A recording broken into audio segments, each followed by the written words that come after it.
Good morning, my dear students. Doctor William King Robert Owen കഴിഞ്ഞിട്ട് cooperative മൂവ്മെൻറ്റിൻ്റെ ഡെവലപ്മെൻറ്റിന് വേണ്ടിയിട്ട് വളരെയധികം കോൺട്രിബ്യൂഷൻസ് പ്രൊവൈഡ് ചെയ്തിട്ടുള്ള വ്യക്തിയാണ് doctor William King. Doctor William King was a contemporary and ardent follower of Robert Owen. Robert ഓവൻ്റെ follower ആയിരുന്നു അദ്ദേഹം.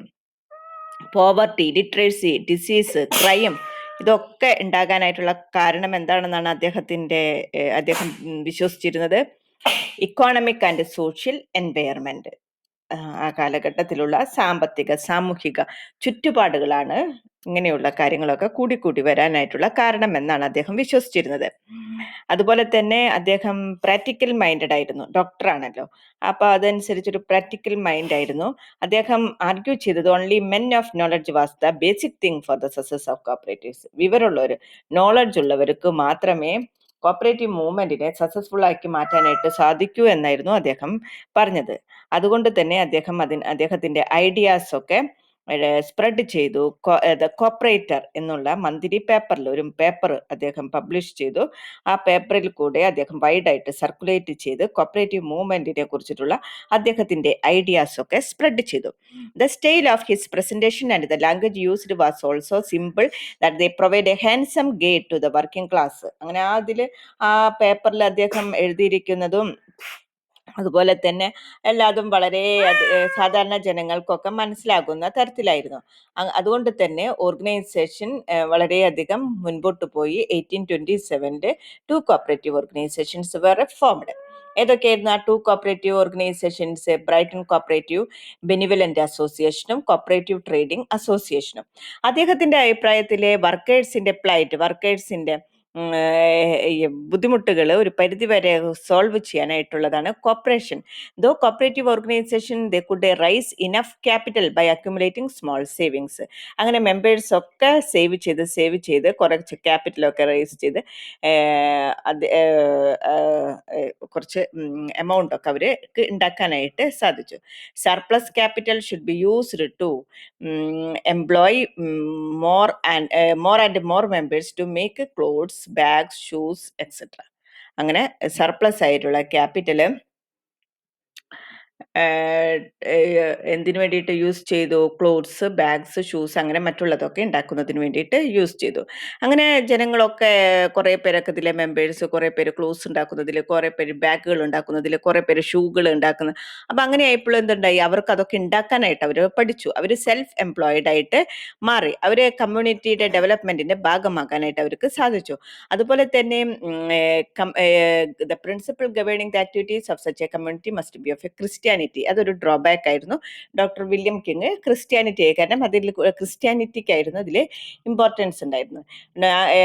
എന്നിരുന്നാലും doctor William King only men of knowledge could become good business men. അദ്ദേഹം നല്ലൊരു വിവരമുള്ള ഒരു മനുഷ്യനായിരുന്നു, അതുപോലെ തന്നെ നല്ലൊരു ബിസിനസ് മാനുമായിരുന്നു. He accepted acquisition of knowledge first principle of a cooperation. അദ്ദേഹത്തിന്റെ അഭിപ്രായത്തിൽ നോളജ് അക്വയർ ചെയ്യുക എന്നുള്ളതാണ് ഒരു കോപ്പറേഷന്റെ ഫസ്റ്റ് ആയിട്ടുള്ള പ്രിൻസിപ്പിൾ. രണ്ടാമതായിട്ടാണ് അദ്ദേഹം എന്തിന് ഇമ്പോർട്ടൻസ് കൊടുത്തത്? വളണ്ടറി അസോസിയേഷന് ഇമ്പോർട്ടൻസ് കൊടുത്തിട്ടുള്ളത്. റോബർട്ട് ഓവനും ഡോക്ടർ വില്യം കിങ്ങും രണ്ടുപേരും ഒരേപോലെ തന്നെയാണ് വർക്ക് ചെയ്തിട്ടുള്ളത്. അതിന്റെ പ്രിൻസിപ്പിൾസ് അങ്ങനെയുള്ള കാര്യങ്ങളിലും മെത്തേഡ്സിലൊക്കെ ഡിഫറെന്റ് ആയിരുന്നു. പക്ഷെ അവരുടെ രണ്ടുപേരുടെയും എയിം ഒന്ന് തന്നെയായിരുന്നു. Owen was against religious but King was of opinion that cooperation must be based on community. രണ്ടുപേരുടെയും എയിം ഒന്നാണെങ്കിലും മെത്തേഡ്സ് ഡിഫറെന്റ് ആണ്. എന്തായിരുന്നു? ഓവൻ ഒരിക്കലും റിലീജിയനെതിരായിരുന്നു. പക്ഷെ ഡോക്ടർ വില്യം കിങ് റിലീജിയന് വളരെയധികം ഇമ്പോർട്ടൻസ് കൊടുത്തിരുന്നു. അദ്ദേഹത്തിന്റെ അഭിപ്രായത്തിൽ ഫാമിലിയാണ് കോപ്പറേറ്റീവ് കമ്മ്യൂണിറ്റിയുടെ ബേസിക് ആയിട്ട് വരുന്നത്. Owen contempted the family. Owen അങ്ങനെ ഫാമിലിനെ അങ്ങനെ ഡോക്ടർ വില്യം കിങ് പറയുന്നത് പോലെയുള്ള ഒരു ഇമ്പോർട്ടൻസ് കൊടുത്തിരുന്നില്ല. അതുപോലെ തന്നെ King was an evolutionary as well as Christian socialist but Owen was a utopian socialist. Doctor William King ഇപ്പോൾ നിലവിലുള്ളതിൽ ഇവല്യൂഷൻസ് വരുത്താനായിട്ടാണ് ശ്രമിച്ചിരുന്നത്. പക്ഷെ റോബർട്ട് ഓവന്റെ ഐഡിയാസ് ഒക്കെ വളരെ നല്ലതാണ്, പക്ഷെ അതൊക്കെ ഒട്ടോപ്പിയൻ ചിന്താഗതിയായിരുന്നു. അതായത് പ്രാക്ടിക്കലായിട്ട് നടപ്പിലാക്കാനായിട്ട് നമുക്ക് ബുദ്ധിമുട്ടുള്ള ഐഡിയാസ് ഒക്കെ ആയിരുന്നു. സംഭവമൊക്കെ നല്ലതായിരുന്നു. അതുകൊണ്ട് തന്നെയാണ് കുറെ കഴിയുമ്പോൾ അതൊക്കെ ഫെയിലിയർ ആകാനായിട്ടുള്ള കാരണം. എന്നിരുന്നാലും നമ്മുടെ കോപ്പറേറ്റീവ് മൂവ്മെന്റിന്റെ സീഡ് ലോകത്ത് പാകിയത് ആരുടെ ഐഡിയാസ് തന്നെയാണ്? റോബർട്ട് ഓവന്റെ ഐഡിയാസ് തന്നെയാണ്. King had a good faith in ability and a capacity of workers but Owen had a little confidence in them. കിങ്ങിന് ഓരോ മെമ്പേഴ്സിന്റെയും എബിലിറ്റിയിൽ വിശ്വാസമുണ്ട്, അവരുടെ കപ്പാസിറ്റിയിൽ വിശ്വാസമുണ്ട്. പക്ഷെ റോബർട്ട് ഓവൻ അത്രയ്ക്കും ഉണ്ടായിരുന്നില്ല. കിങ് ബിലീവ് ചെയ്തു self help and mutual help and rejected all kinds of external help. But Owen sought external assistance.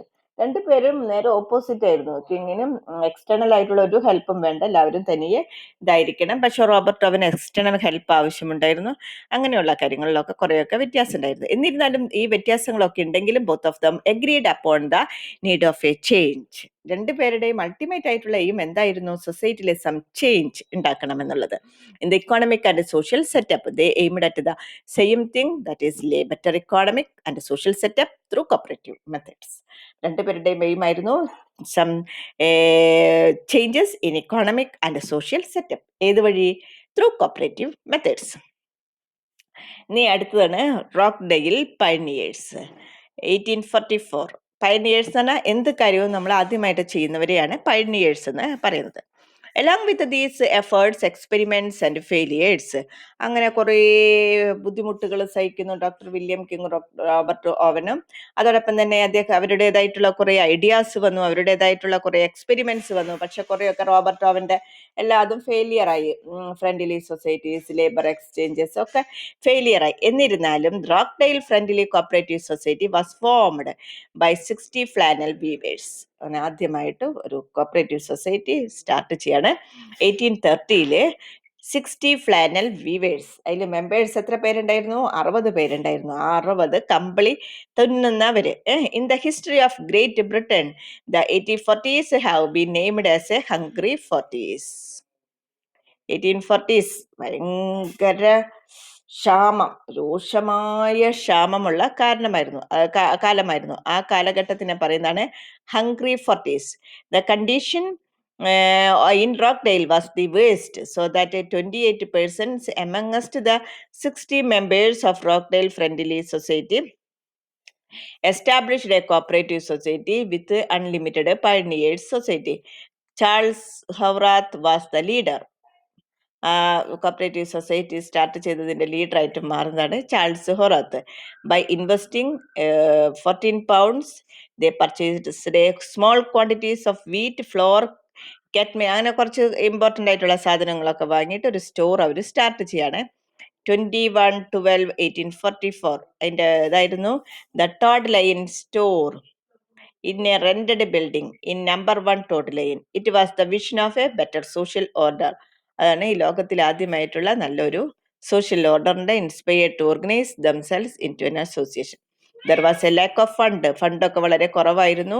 എന്നാലും ജനങ്ങൾക്കൊക്കെ നല്ല സ്പിരിറ്റ് ഇതൊക്കെ ഉണ്ടായിരുന്നു.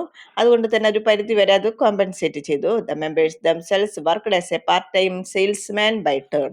അങ്ങനെ ഈ 60 പേര് തന്നെ ഒരു ദിവസം കുറച്ച് പേര് സെയിൽസ്മാൻ ആയിട്ട് വർക്ക് ചെയ്യും, പിറ്റേ ദിവസം വേറെ ആൾക്കാർ, അങ്ങനെ അവർ ടേൺ ആയിട്ട് അവർ തന്നെ ചെയ്തുകൊണ്ടിരുന്നു. The aim was to show the people a way to new and better social order. നല്ലൊരു സോഷ്യൽ ഓർഡർ ഉണ്ടാക്കിയെടുക്കുക എന്നുള്ളതായിരുന്നു ഇതിൻ്റെ എയിമായിട്ട് വന്നിട്ടുള്ളത്. ഈ സൊസൈറ്റിയുടെ ഇമ്പോർട്ടൻ്റ് ആയിട്ടുള്ള ഒബ്ജക്റ്റീവ്സ് ആയിരുന്നു. ഒരു ഡൗട്ടും ഇല്ല, objectives social and economic betterment തന്നെയായിരുന്നു എയിമായിട്ട് വന്നിട്ടുള്ളത്. മറ്റുള്ളതൊക്കെ to open a store to supply provisions, clothing etcetera to മെമ്പേഴ്സിന് എസെൻഷ്യൽ ആയിട്ടുള്ള പ്രൊവിഷൻസും ക്ലോത്തിങ് ഒക്കെ സപ്ലൈ ചെയ്യുക. To build and purchase houses for the members, to produce such articles which may provide employment to members. മെമ്പേഴ്സിന് ആവശ്യമായിട്ടുള്ള articles ഒക്കെ supply ചെയ്യുക. To purchase or to take on lease land for cultivation to the members. ലീസിന് ലാൻഡൊക്കെ എടുത്തിട്ട് മെമ്പേഴ്സിന് അത് cultivate ചെയ്യാനുള്ള arrangements കൊടുക്കുക. To establish self supportive home colony of members for their common interest. To make arrangements for education of their members. പറയേണ്ട ആവശ്യമില്ലല്ലോ, ഇതൊക്കെ കഴിഞ്ഞതിലൊക്കെ പഠിച്ചിട്ടുള്ളതല്ല. അങ്ങനെ to open a temperance of a hotel for the promotion of habit of thrift among habits, thrift ഒക്കെ ഉണ്ടാക്കിയെടുക്കുന്നതിന് വേണ്ടിയിട്ടുള്ള ഒരു ഇത് ഒക്കെ, അങ്ങനെ ഒരു ഹാബിറ്റ് ജനങ്ങളിൽ ഉണ്ടാക്കിയെടുക്കാം. അങ്ങനെ ഈ pioneers themself had made rules for the administration of the societies. ഇവർ ആരാണോ ഈ സൊസൈറ്റി ഒക്കെ സ്റ്റാർട്ട് ചെയ്തിട്ടുള്ളത് അവർ തന്നെയാണ് അതിൻ്റെ റൂൾസൊക്കെ ഇൻട്രൊഡ്യൂസ് ചെയ്ത് എങ്ങനെയാണ് ബിസിനസ് നടത്തേണ്ടത്. ഡെമോക്രാറ്റിക് വേയിലാണ്. ദർ വാസ് ഒരു എക്സിക്യൂട്ടീവ് കമ്മിറ്റി ഉണ്ടായിരുന്നു, അതിലൊരു പ്രസിഡന്റ് ഉണ്ടായിരുന്നു, സെക്രട്ടറി ഉണ്ടായിരുന്നു, ട്രഷറർ ഉണ്ടായിരുന്നു, 3 trustees ഉണ്ടായിരുന്നു, 5 directors ഉണ്ടായിരുന്നു. Elected annually by general meeting of members. The executive committee must meet every week. Executive committee എല്ലാ ആഴ്ചയിലും കൂടിയിരുന്നു അവരുടെ ഡ്യൂട്ടീസ് ആൻഡ് റെസ്പോൺസിബിലിറ്റീസ് ഓരോ ഓഫീസേഴ്സിനും എന്താണെന്ന് പറഞ്ഞിരുന്നു. അതിൻ്റെ rights and obligations clearly specify ചെയ്തിരുന്നു. Those who were acting against the law was fined and even disqualified. Specific rules were framed for the management of a store. Specific ആയിട്ടുള്ള rules ഒക്കെ frame ചെയ്തു. These rules were revised in 1885. ആ rules പിന്നെ revise ചെയ്തത് 1885 and the rules regarding the management were made more flexible. അങ്ങനെ റൂൾസും റെഗുലേഷൻസും ഒക്കെ കുറച്ചും കൂടി ഫ്ലെക്സിബിൾ ആക്കാനായിട്ട് സാധിച്ചു. ഇതാണ് ഇതിൽ വരുന്നത്. നാളെ എടുക്കാം കേട്ടോ. ഇത് കഴിഞ്ഞ പ്രാവശ്യം നിങ്ങൾ പഠിച്ചത് തന്നെയാണ്. Okay, thank you my dear students.